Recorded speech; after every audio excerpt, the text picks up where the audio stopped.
Very small specimens, such as leafhoppers and ants, need to be what we call pointed. It's very difficult to get a pin through that specimen. These pins are fairly large, and a specimen like this, you would basically destroy it. So what we do is we use what's called a point punch, and it makes special little holes, or little points, paper points or cardboard points, and we use a white index card here, and we will basically punch out a point, take the pin, put it through the wide part of the point here, and put it at the same height that we would normally put our insect specimen.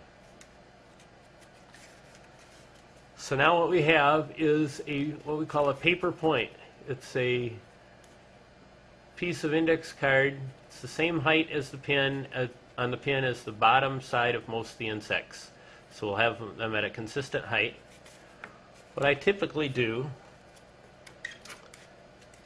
is then take the very tip of that point and fold it over, just slightly, to increase the surface area for the point.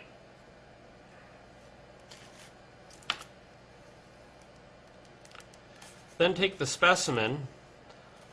We will glue the point to the specimen. To do this, I use my clay ball to hold the pin and hold the point so I can touch it to that thorax. We then use Elmer's glue